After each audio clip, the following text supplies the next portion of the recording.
good day po sa inyo, no? So, we were having a review about this wax.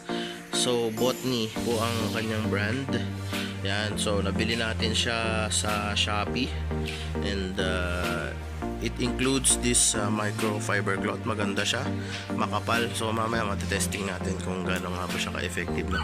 So kakatapos lang po hugasan yung ating test subject.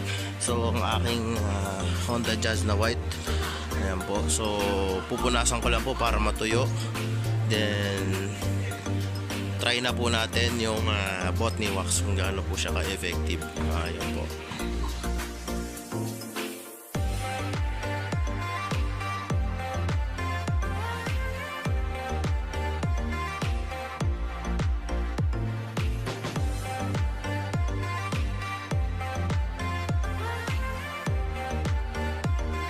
Ito naman, so i-water test natin siya, no? Nakalagyan natin yung kalahati. So water test.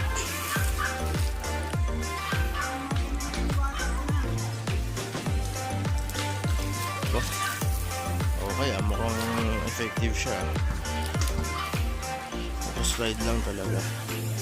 So try natin doon sa kalahati na hindi natin in-applyan.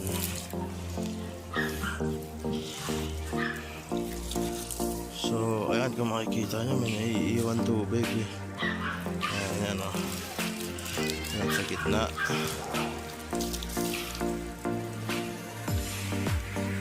Ayan ito, may naiiwang residue ng water. Yung isa po ay talagang dumudulas lang. So mukhang effective nga siya. Lagyan na natin ng wax yung hood at saka yung roof. So medyo na ulan-ulan ngayon. Matetesting natin, pero sa nakikita ko parang effective siya kasi nagbibid siya.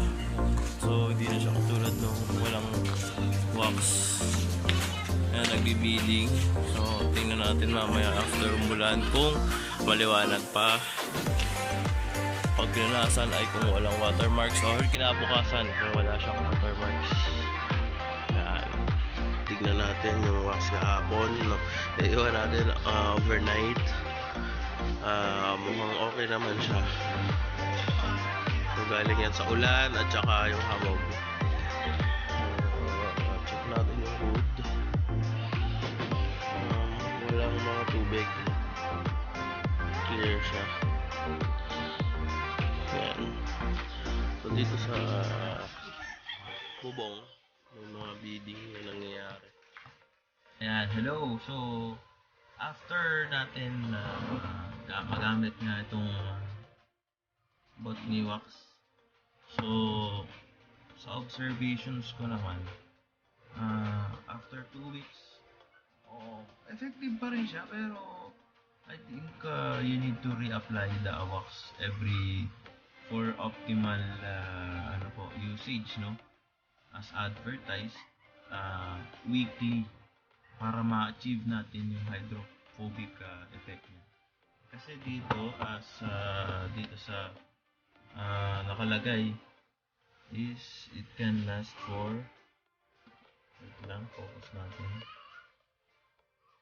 Ayan, it can last for 45 days, pero tingin ko hindi po kailangan po natin re-apply. So syempre, as a wax naman po sa sasakyan, kailangan natin to apply this as much as possible, or as often as possible, so to maximize the effect. So ang mga re-recommend ko dito sa Botany wax is okay siya para sa hydrophobic effect niya, para maiwasan yung mga watermarks. Yun yung pinaka nakita kong okay dito sa product na to.